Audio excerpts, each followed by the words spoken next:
सेवा की, प्रेम के बचन पर सेवा की, प्रेम के बचन पर सेवा की, प्रेम के बचन पर सेवा की।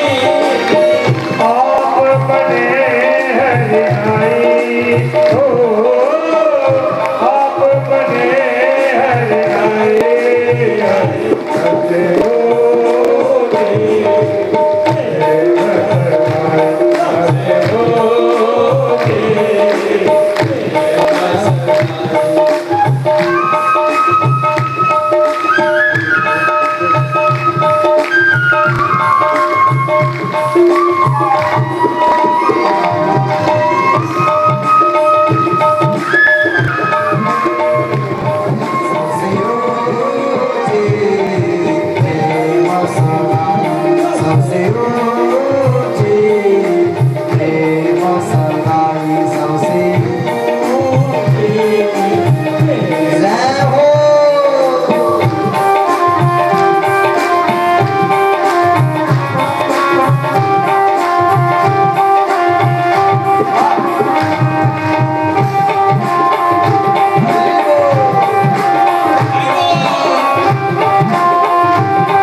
बोलो जय श्री कृष्ण।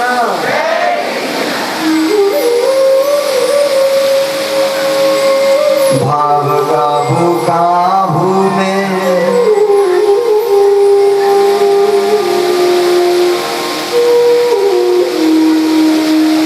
भाव काबू काबू में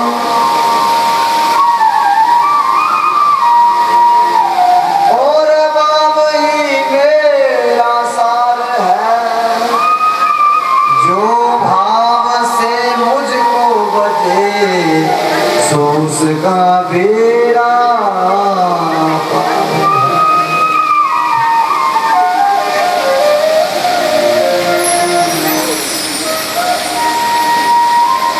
बोलो जय श्री कृष्ण।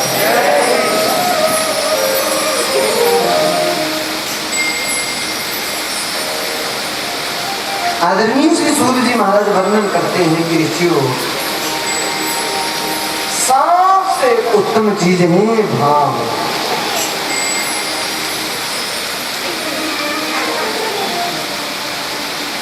बोलो जय श्री कृष्ण। ऋषियों,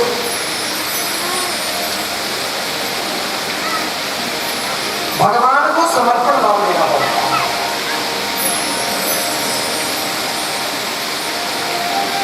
जिस समय एक बार भगवान पर विश्वास कर लिया जाए, भगवान सदा काल के लिए तुम्हारे हो जाते हैं। कुंती ने कहा, कृष्ण अगर ये गर्भ नष्ट हो गया तो पांडवों में पानी देने वाला कोई नहीं बचेगा।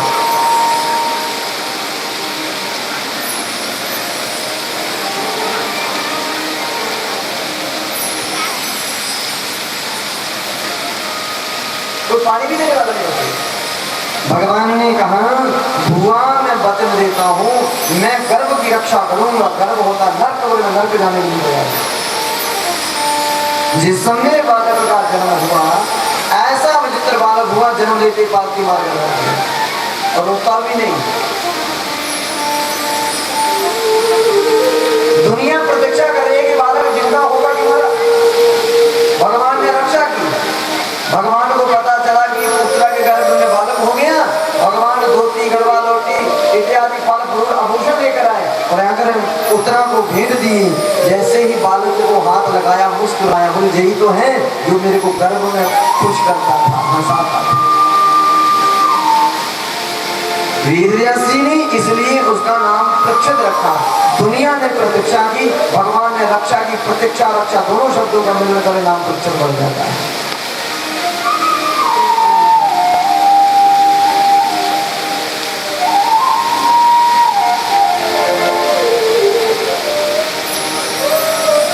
जिस समय भगवान अपनी लीला संपन्न करके चले गए, परीक्षित को राज दे गए, पांडव को 3 शिक्षा दे गए।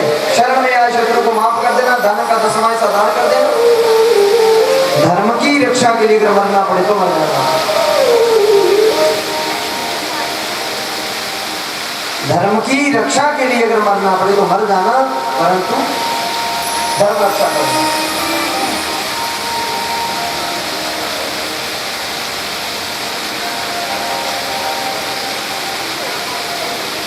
परीक्षित राज्य करने लगे, पांडव लोग चले गए। धीरे धीरे करके वो अपने शरीर गल गए। परीक्षित राज्य बड़ा सुंदर कर रहा था। एक दिन राजा परीक्षित ने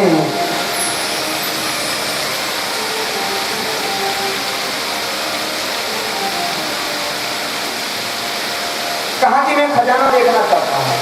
खजाने में गए और खजाने में देखा एक बड़ा सुंदर मुकुट पड़ा हुआ हीरे मोती से जड़ित।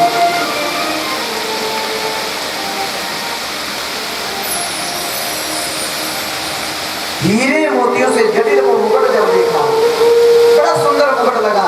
राजा परीक्षित ने अपना मुकुट उतारा और हीरे मोतियों का मुकुट पहन लिया। वो मुकुट भीम ने जरासंध को मार के उसकी निशानी लाई थी। पापी का मुकुट सिर पर लगाया, भ्रमण के लिए निकल पड़े। रास्ते में देखा एक काला काला पुरुष एक गाय को पीट रहा है, बैल की 3 टांगे काट रही है।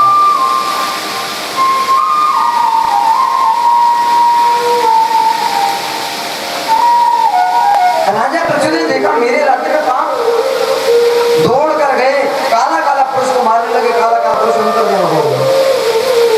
पूछा गाय से वो कौन आदमी था जो तुम्हें पीट रहा था? गाय ने कहा बोले कर्म प्रधान विश्व रचा जो रच गई 10 बार जागा, मुझसे को बुरा पाप हुआ कर्म को नहीं तो जानती कौन है। राजा परीक्षित जब मुड़कर वापस चले, काला काला पुरुष तलवार लेकर दौड़ा। इतने में राजा परीक्षित ने तीर निकालकर सावधान कर लिया, अपने हीरो को छोड़ दूंगा। और काला काला पुरुष सज्जनों इतना चतुर निकला, अपनी तलवार को छोड़ा, परीक्षित के पांव पकड़ लिया। परीक्षित को पांडवों का वचन याद आ गया, शरण में आए शत्रु को माफ कर। पूछा तुम कौन हो? मेरे पांडवों की शिक्षा याद आ गई है, नहीं तो मैं तुझे मार देता। कौन तुम? बोले महाराज द्वापर युग पूर्ण हो गया, कल युग लग गया, मैं कल युग आ गया। मैं ही कल युग, मैं गाय पर अत्याचार करता हूँ। बैल जो है धर्म रूपी बैल है, पृथ्वी रूपी गाय है। राजा परीक्षित ने कहा मैं अपने राज्य में नहीं रहने दूंगा, अगर तुम जिंदा रहना चाहते मेरा राज्य छोड़ के चले जाओ। बोले महाराज शरण में आया हूँ, जो राज्य आपने अच्छा नहीं लगता वो मुझे दे दो। राजा परीक्षित ने कहा बोले जाओ मैं तुझे 4 स्थान देता हूँ। बोले कौन सा? दूतम पाण स्त्रिया सुनम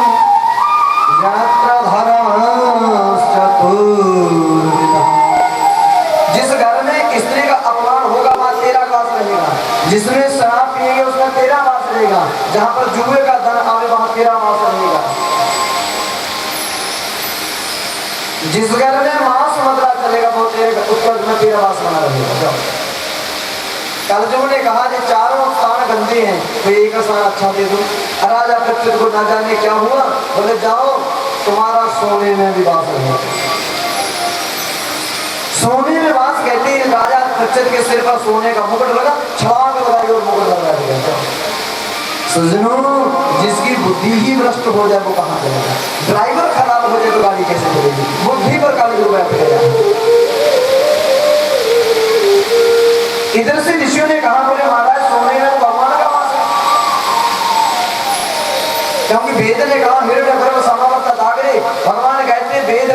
कि हिरण्यगर्भ जो है सोना है, सोने के अंदर मेरा वास समा। अगर भगवान का वास सोने में है तो वहां कलयुग कैसे आ सकता है? जहां राम तहां काम नहीं और जहां काम नहीं राम, जहां भगवान हो वहां कलयुग आ नहीं सकता। वो कैसे आया? बोल सकते हैं।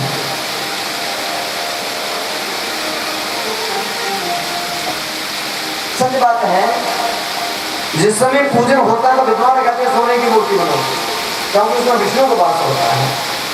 तो बोले फिर कलयुग कैसे सोने में बैठा? बोले जी, जो धर्म की कमाई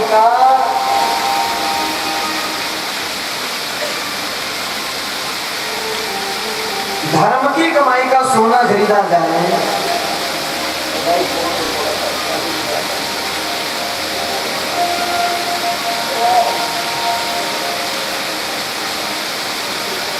जो धर्म की कमाई का सोना खरीदा जाए उसमें वास विष्णु का हो जाता है। जुए की कमाई का, छल कपट की कमाई का अगर सोना खरीदो उसमें वास का हो जाता है। तो बोले राजा परीक्षित तो धार्मिक थे, बोले राजा परीक्षित तो धार्मिक थे, और राजा परीक्षित का दुर्भाग्य के उस दिन मुकुट अपना नहीं लगाया था, उस पापी का मुकुट था, पाप के पैसों का मुकुट बनाया था, इसलिए कलयुग जाकर बुद्धि पर सवार हो गया। राजा परीक्षित ने अपना मुकुट पहने नहीं था।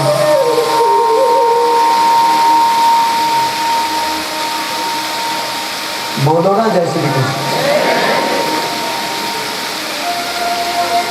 अपना मुकुट नहीं पहना, पहले बोलो ना जय श्री कृष्ण। सजनो, जिसकी बुद्धि खराब हो जाए वो कहां जा सकता है?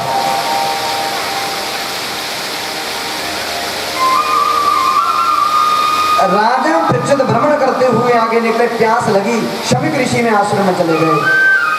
शमीक ऋषि समाधि में थे, कलयुग ने बुद्धि भ्रष्ट कर दी। कहते इसने तेरा सम्मान नहीं किया। राजा परीक्षित जो पूजा करता है रोज, आज कहता ढोंगी मुझे देखकर तुम ढोंग कर रहे हो, मेरे लिए गद्दी नहीं लगाई, मेरा सम्मान नहीं किया, पखंडी महात्मा, इतने अपशब्द बोले। परंतु शमीक ऋषि समाधि में है, गाली देकर जब वापस गए, रास्ते में मरा हुआ सर्प देखा, बाण की नोक से सर्प उठाया, वापस आए और गले में डालकर चले गए। शमीक ऋषि का बालक पावनी गंगा के किनारे खेल रहा है, किसी ने बताया तेरे पिता के गले में किसी ने सर्प डाल दिया। बालक था, जोश में होश हो गया, बोले अगर जिसने मेरे पिता के गले में सर्प डाला हो, जाओ मैं उसे श्राप देता हूं, 7वें दिन उसको तक्षक से अकाल मृत्यु हो गई। श्रृंगी ऋषि जब वापस पहुंचे, जब देखा पिता के गले में सर्प, जोर जोर से रोने लगे। समाधि टूटी, बोले बेटा क्यों रो रहे? बोले आपके गले में सर्प पड़ा है। सिर्फ सर्प ही नहीं, मैंने उसे ऐसे ऐसे शराब भी दे दिया। बोले बेटा मेरे गले में सर्प डालने वाला कौन हो सकता है? शमीक ऋषि ने ध्यान लगाकर देखा, ताते क्षया करुणया मैत्र्या चखील जंतुषु सर्वात्मा भगवान संप्रसिद्धति। बेटा ये राजा शाप योग्य नहीं था, इतना धार्मिक राजा, इसकी तो पूजा करनी चाहिए थी। ये वो राजा है जो भेष बदल कर आकर गौ सेवा करता था, ये भेष बदल कर राजा आकर हमारे बर्तन साफ करता था, झाड़ू लगाता था।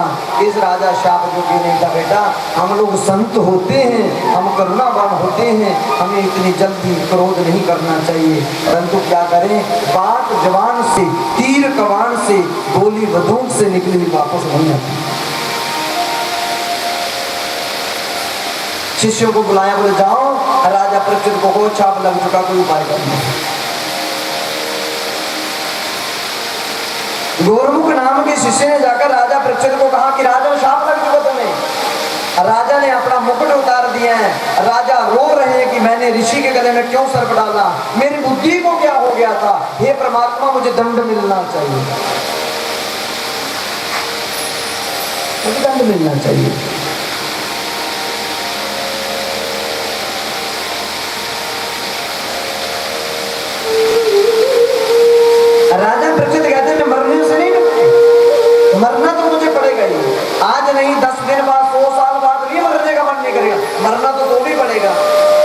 इसलिए मैं मरने से नहीं डरता, परंतु अकाल मृत्यु मरूंगा इसका डर लग रहा है।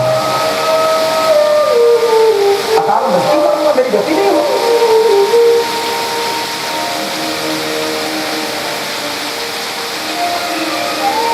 उसी समय अपने बेटे जन्मेजय को बुलाया, बोले बेटा तुम्हें मरना कब है? बोले पता नहीं। पत्नी को पूछा तुझे कब मरना है? बोले आंख बंद कर रहे खोलने तक भरोसा कोई नहीं। बोले बस? बोले हाँ। बोले मैं गारंटी देता हूँ मैं 7 दिन के अंदर नहीं मर सकता। बोले अगर मर जाऊं तो ऋषि का शाप झूठा हो जाएगा और 7 दिन के बाद मैं वो बच भी नहीं सकता।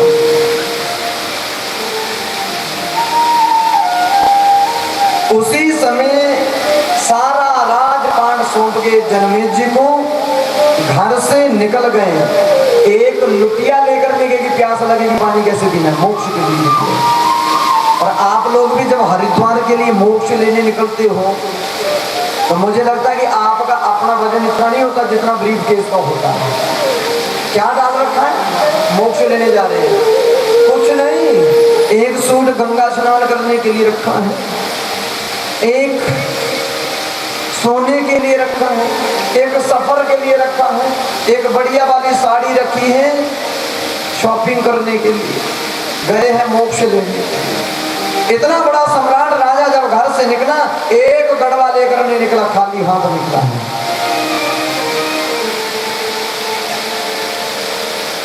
पांगनी गंगा के किनारे जाकर बैठ गए।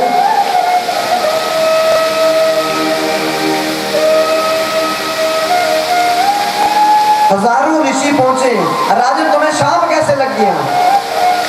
बोले शाप नहीं, मुझे वरदान मिल गया।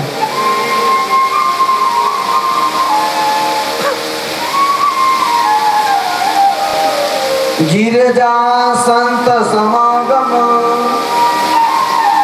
गिरजा संत समागम, समन हानि कछुलाभ। जिसका हाल संत पूछने आए उनको तो वरदान मिला है। मैं मरने से नहीं डरता ऋषियों, मुझे अकाल मृत्यु मरना पड़ेगा इसकी बड़ी चिंता हो रही है। अच्छा देखो कितने लोग पहुंचे राजा परीक्षित के पास।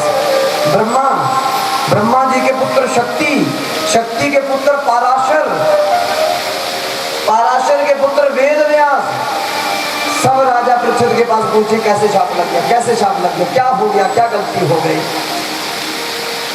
मैं मरने से नहीं डर रहा हूं। ऋषियों ने प्रार्थना की, वो आवाज जाकर शुकदेव जी जंगल में बैठे कान में जाकर गई। तत्राद भगवान व्यास पुत्रो जाद्रक्ष्य गमाट मनोनपेक्ष आलक्ष्यलिंगो निजलावतुष्टो वृतस्य वालेरद्भुतभीष। सुखदेव जी के कान में आवाज पड़ी, चलो परीक्षित के बाद, चलो परीक्षित के बाद, चलो परीक्षित के बाद, चलो परीक्षित के बाद। सुखदेव जी दौड़े दौड़े परीक्षित की ओर जा रहे हैं। किसी ने पूछा, बोले जब सुखदेव जी जब आए तो 150 साथ में मंडली चलती होगी? बोले ना कोई नहीं। बोले कैसे? कोई नहीं, अकेले। 4 उंगल का कोपीन पहना है, 16 वर्ष आजू है, छोटे छोटे बच्चे पीछे लगे, नंगा बाबा गया, नंगा बाबा गया, नंगा बाबा गया, नंगा बाबा गया, नंगा बाबा गया। तो जिस समय राजा परीक्षित के पास पहुंचे, राजा परीक्षित ने उठकर प्रणाम किया और एक ही प्रश्न किया, गुरुदेव जल्दी मरने वाले को मोक्ष कैसे मिलता है? जिसको शाप लग चुका हो उसे मोक्ष कैसे मिल सकता है? बोले राजन 7 दिन बहुत होते हैं, 7 पल में मोक्ष कर दूंगा। मैं भागवत कथा सुनाऊंगा, तो कृष्ण की ओर ध्यान कर। श्वास श्वास पर कृष्ण भज, वृथा श्वास नहीं खोए, ना जाने इस श्वास की कहीं आवन हो न हो। श्वास आए या नहीं आए, इसलिए कृष्ण कहकर श्वास को अंदर ले जाना, कृष्ण कहकर श्वास को बाहर निकाल देना।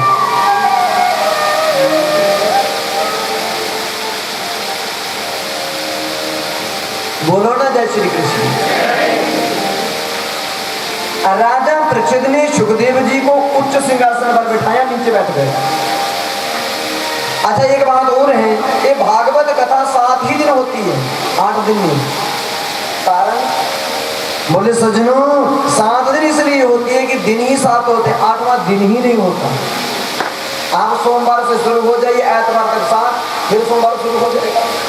बोले तो अगर दिन ही 7 होते हैं तो 8वां होता है, तो 8 दिन कथा होगी कैसे? जन्म होता है 7 दिन के अंदर, सुख दुख 7 दिन के अंदर, मृत्यु 7 दिन के अंदर, मोक्ष भी 7 ही दिन के अंदर मिलता है। इसलिए भागवत कथा 7 दिन सुनाई, 1-2 दिन नहीं सुनाई। सुखदेव जी को ऊपर बैठाया, खुद नीचे क्यों बैठे? बोले झरने का पानी पीना हो तो पीने वाला ऊपर बैठ जाए तो पानी ऊपर नहीं जाएगा, पानी नीचे जाएगा। पीना है तो नीचे बैठ जाओ। इसलिए कहते हैं सुनाने वाले को ऊपर बैठाओ, सुनने वाले नीचे बैठो। तो बोले क्या होगा? बोले सीधी कथा अंदर चली जाएगी।